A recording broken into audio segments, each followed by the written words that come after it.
Internet marketing world में आपने काफ़ी बार सुना होगा, content is no more king, it's a kingdom. Content is present and future of marketing. Content, useful content is core of marketing. चलिए पहले हम जानते हैं कंटेंट मार्केटिंग होता क्या है। बेसिकली ये दो वर्ड से मिलकर बना है, कंटेंट और मार्केटिंग। कंटेंट क्या है? कोई भी ऐसी चीज़ जिसे हम image, text, audio, video, infographics या किसी भी फॉर्म में हम देखते हैं और उससे कुछ सीखते हैं या उससे कुछ हमें इंफॉर्मेशन मिलता है, इसे हम कंटेंट कहते हैं। कंटेंट्स के कई सारे फॉर्म्स हो सकते हैं, जैसे audio forms, video forms, infographics, design, ई बुक, वेबिनार, ये सारे फॉर्म्स हैं, कंटेंट के फॉर्म्स हैं। अब हम बात करते हैं मार्केटिंग। मार्केटिंग एक ऐसी टेक्निक है जिसके द्वारा किसी भी प्रोडक्ट या सर्विस को ज़्यादा से ज़्यादा लोगों तक पहुंचाया जाता है ताकि सेल ना हो। अब what is content marketing? Content marketing एक स्ट्रेटेजिक मार्केटिंग अप्रोच है जिसमें वैल्यूएबल, रिलेवेंट और कंसिस्टेंट कंटेंट प्रोवाइड किया जाता है एक क्लियरली डिफाइंड ऑडियंस को, ताकि वो कस्टमर बने और रिटेन रहे। कंटेंट मार्केटिंग की इस डेफिनेशन में 3 वर्ड बहुत इंपॉर्टेंट है, relevant, valuable and consistent. Relevant information देना है रेलेवेंट ऑडियंस को। जैसे मैं अगर डिजिटल मार्केटिंग ट्रेनिंग प्रोवाइड करता हूँ या किसी बिजनेस के लिए डिजिटल मार्केटिंग सर्विस सेल करता हूँ, तो मैं ऐसे ही टारगेट ऑडियंस को सर्च करूँगा जो ये खरीद सकता है। जैसे अगर कोई यूपीएससी की तैयारी करता है तो मैं उसे डिजिटल मार्केटिंग ट्रेनिंग क्यों प्रोवाइड करूँगा, मैं उसे डिजिटल मार्केटिंग ट्रेनिंग कोर्स क्यों दूंगा? क्योंकि वो हमारे लिए रेलेवेंट नहीं है। दूसरा इंपॉर्टेंट डेफिनेशन वर्ड है वैल्यूएबल। वैल्यूएबल इन्फॉर्मेशन ऐसा है कि हमें पहले कस्टमर को एजुकेट करना है। अगर कोई डिजिटल मार्केटिंग ट्रेनिंग लेने के लिए हमारे पास आता है तो पहले उससे मुझे बताना है कि डिजिटल मार्केटिंग है क्या, इसमें जॉब अपॉर्चुनिटी क्या है, ग्रोथ कितना है इसमें। तीसरा वर्ड है कंसिस्टेंट। अगर हमारे पास लीड है अपने प्रोस्पेक्ट के, तो हमें उसे again and again content provide करना है, चाहे वीडियो के फॉर्म में, ऑडियो के फॉर्म में या एक वेबिनार के फॉर्म में। किसी भी तरह हम अपने प्रोस्पेक्ट को कंटेंट प्रोवाइड करें और उन्हें वैल्यू प्रोवाइड करें। हम बताएं कि हमारी प्रोडक्ट और सर्विस क्यों दूसरों से अलग है, और ये काम हमारे लिए कंटेंट ही कर सकता है। इसीलिए कंटेंट को किंग कहते हैं इंटरनेट वर्ल्ड में। अब हम जानते हैं कंटेंट मार्केटिंग क्यों ज़रूरी है बिजनेस के लिए। ट्रेडिशनल मार्केटिंग लेस इफेक्टिव हो गया है आजकल, और वो काफ़ी एक्सपेंसिव भी है। स्पेशली लास्ट फ्यू ईयर से इंटरनेट मार्केटिंग काफ़ी पॉपुलर हो गया है। ये कॉस्ट इफेक्टिव और आसान भी है। लगभग हर बिजनेस के लिए ऑडियंस इंटरनेट पे अवेलेबल है। इंटरनेट मार्केटिंग एक ऐसा मार्केटिंग मेथड है जिसमें हम प्रोडक्ट या सर्विस को ऑनलाइन चैनल का यूज़ करके प्रमोट करते हैं। कंटेंट इंटरनेट मार्केटिंग का बेस है। इंटरनेट मार्केटिंग का कैंपेन सक्सेसफुल होगा या नहीं, ये कंटेंट पे डिपेंड करता है।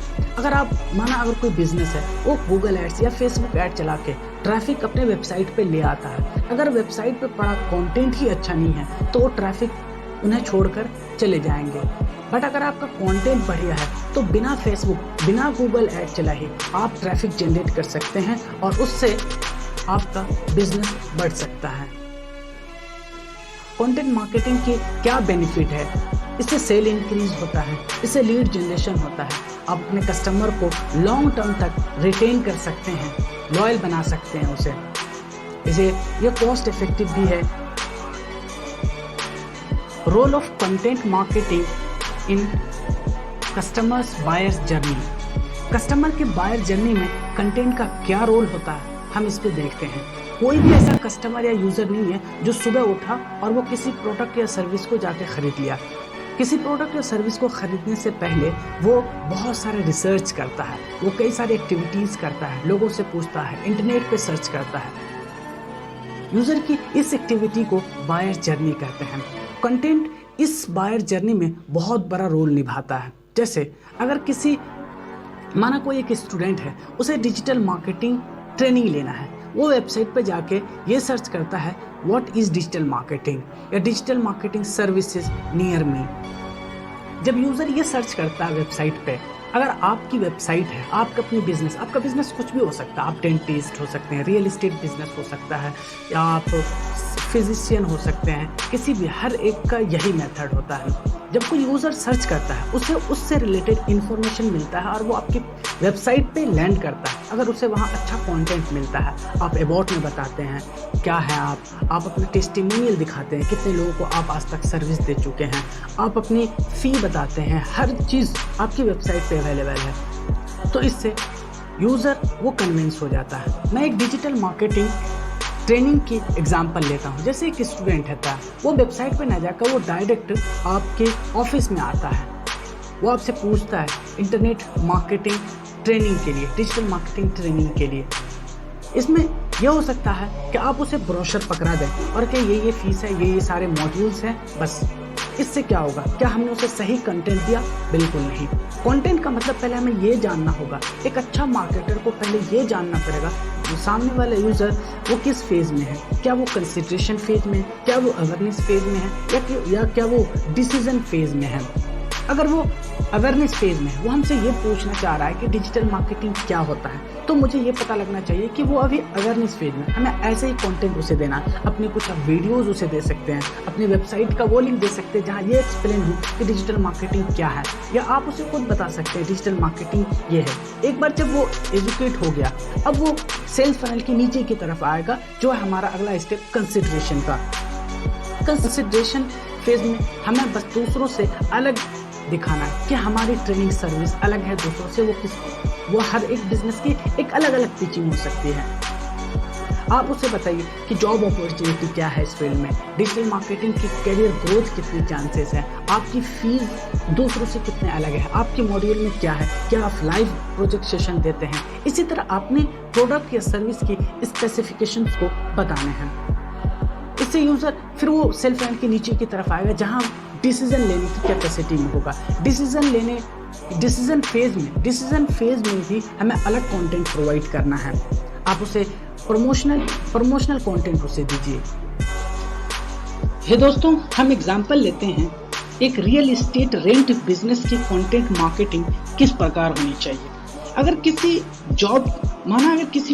इंसान की जॉब ट्रांसफर हो, वो एक शहर से दूसरे शहर में शिफ्ट होना चाहता है, या वो शहर के एक ही लोकेशन से दूसरे लोकेशन में वो शिफ्ट होना चाहता है, तो उस एजेंट जो रियल एस्टेट बिजनेस जिसका है वो जो सर्विस प्रोवाइड कर रहा है, उस एजेंट की कंटेंट मार्केटिंग कैसी होनी चाहिए कि वो उसका लॉयल कस्टमर बन जाए जो नए शहर में रहने के लिए मकान ढूंढ रहे हैं। सबसे पहले वो यूजर जिसे मकान की जरूरत है वो गूगल पे सर्च करेगा रियल एस्टेट एजेंट। वो किसी शहर में, जिस तरह real estate agent in Laxmi Nagar Delhi, उसके सामने बहुत सारे रिजल्ट होंगे। वो किसी वेबसाइट पर गया, ओवरव्यू लिया, नेक्स्ट डे उसे ईमेल आता है एक फर्स्ट कंटेंट के रूप में। नेक्स्ट डे उसे एक ईमेल आता है टेक्स्ट बेस्ड कंटेंट के फॉर्म में, how to decide a great real estate, rent providing firm या कंपनी कैसे डिसाइड करें। इस मेल के द्वारा जब वो यूजर पे क्लिक करता है वो किसी ब्लॉग पर रीडायरेक्ट होगा। अब उसे बहुत सारा इंफॉर्मेशन दे दिया, कैसे रेंट पर लेना चाहिए, डिसाइड कैसे करें, प्राइस क्या होना चाहिए, सारा स्टेप बता दिया। उसने अच्छी सर्विस प्रोवाइडिंग फर्म, इस कंटेंट से उस मार्केटर ने अच्छी वैल्यू प्रोवाइड कर दी। अब वो फिर से उस वेबसाइट पर जाएगा अच्छे से जानने के लिए, दूसरे वेबसाइट पे नहीं, क्योंकि किसी और ने वैल्यू प्रोवाइड नहीं की। उसने मैग्नेट लगा दिया, उसके प्लान, सर्विस, प्राइस ये सब देखा। एक दूसरा कंटेंट फिर उसे जाता है मेल के रूप में, जो वीडियो बेस्ड कंटेंट होता है। इसमें वो अपने टेस्टिमोनियल्स और हैप्पी एंड सेटिस्फाइड कस्टमर को दिखाता है। अब वो दूसरा कंटेंट सेंड करता है अपने कुछ कस्टमर के। हर फेज का कंटेंट बदल रहा है कस्टमर के मैच्योरिटी के साथ। ये एक बहुत ही इंपॉर्टेंट फैक्टर है जो इंटरनेट मार्केटर को ध्यान में रखना चाहिए। पहले कंटेंट के द्वारा उसने दूसरी बार वेबसाइट पर विजिट करवाया, अपने और करीब लाया, अपने टेस्टिमोनियल को दिखाकर उसका ट्रस्ट जीता, और वो सेल्स फनल के और नीचे ला रहा उसे। इससे उस यूजर का ट्रस्ट बन गया। अब कस्टमर का एजेंट पर, अब कस्टमर बुकिंग कर लिया लिंक पर जाकर। अभी तक वो अपने करंट सिटी उसे एक और थर्ड कंटेंट भेजेगा, what to do before leaving your current city. जो आप बुक किया था वो आपने अभी करंट सिटी से ही बुक किया था, वो अभी शिफ्ट नहीं हुआ था। इसे और वैल्यू अभी प्रोवाइड कर रहे हैं। उसको एक चेकलिस्ट सेंड कर दिया, जैसे इलेक्ट्रिसिटी बिल, वाटर बिल, ये सब फिल करके अपनी करंट सिटी को छोड़ना है, नो ड्यूज लेकर आना है। शुरू में जब वो सर्च किया था तो बहुत सारे वेबसाइट और कंपनी उसके सामने दिखे थे, कई सारे रिजल्ट आए थे, बट उन्होंने भी एसईओ किया, बट कंटेंट मार्केटिंग इनकी अच्छी थी, इसलिए इसने कंपटीशन को खत्म कर दिया। अब वो शिफ्ट हो गया न्यू सिटी में। जब वो सेटल हो गया, जॉब स्टार्ट कर दिया, अब उसको एक फोर्थ कंटेंट मिलता है, other resources related to the city. इस कंटेंट से वो अपने कस्टमर को इस सिटी के बारे में और इंफॉर्मेशन दे रहा है। Airport, railway station, hospital, school कहाँ है, park, gym, mall etc, weekend पर कहाँ जाना है। इस तरह से उनका ट्रस्ट बनता जा रहा है, वैल्यू प्रोवाइड करते जा रहे हैं। एक लॉन्ग विजन वाली कंपनी यहाँ भी नहीं रुकेगी। अब वो एक फिक्स्ड कंटेंट अपने उस लॉयल कस्टमर को सेंड करेगा और वो चेक करेगा कि उन्होंने इतनी वैल्यू अभी तक प्रोवाइड जो किया है शुरू से लेकर अंत तक, क्या वो उसको वैल्यू समझा या नहीं। अब वो उसके कुछ इंसेंटिव या ऑफर दे रहा है। अगर आप किसी को हमारा रेफरेंस देते हैं तो आपको इतने 10% ऑफ या फिर उनसे कुछ इंसेंटिव मिलेगा। यहाँ लॉयल्टी चेक होता है उस कस्टमर का। देखा आपने, एक ही कंटेंट तैयार करके एक कस्टमर से दूसरा कस्टमर बना रहा है और इस तरीके से वो अपना कस्टमर बेस बड़ा कर रहा है। इसी तरह अगर कोई, this is very strong content marketing strategy. Company ने नए कस्टमर बनाने के लिए कुछ खर्च नहीं किया, वो अपने लॉयल कस्टमर को ही रिटेन रखा और उसी से नया कस्टमर बनाया। इसी तरह आप एक अगर इंटरनेट मार्केटर है, डिजिटल मार्केटर है और किसी डेंटल के लिए आप कंटेंट मार्केटिंग करना चाहते हैं तो डायरेक्ट आप अपनी प्रोडक्ट या सर्विस को सेल नहीं कर सकते। एक अगर डेंटिस्ट है उसके लिए आप मार्केटिंग करना चाहते हैं तो पहले आप ये बताइए कि दांत में दर्द क्यों होती है, उसके लिए क्या क्या प्रिकॉशंस लेने चाहिए, इसके सिम्टम्स क्या क्या हैं, इससे क्या नुकसान हो सकते हैं लॉन्ग टर्म में। डायरेक्टली आप किसी को सेल नहीं कर सकते। इंटरनेट मार्केटिंग का बेस है content, so improve your content. आप हर बिजनेस के लिए अलग कंटेंट हो सकता है। आप रेस्टोरेंट के लिए अलग कंटेंट हो सकता है, हॉस्पिटल्स के लिए अलग कंटेंट हो सकता है, किसी स्कूल या कोचिंग के लिए आप कंटेंट मार्केटिंग कर रहे हैं तो इन सब के लिए अलग अलग कंटेंट मार्केटिंग होगी। हे दोस्तों, आपको ये वीडियो कैसा लगा प्लीज़ कमेंट करके ज़रूर बताइए। अगर इस वीडियो से रिलेटेड कोई भी सवाल है तो प्लीज़ कमेंट में ज़रूर पूछिए। अगर आप बिजनेस लर्निंग, एंटरप्रेन्योर और इंटरनेट मार्केटिंग से रिलेटेड वीडियो देखना पसंद करते हैं तो प्लीज़ मेरे चैनल को ज़रूर सब्सक्राइब कीजिए ताकि आगे भी आपको ऐसी वीडियो मिलती रहे। Thanks for watching.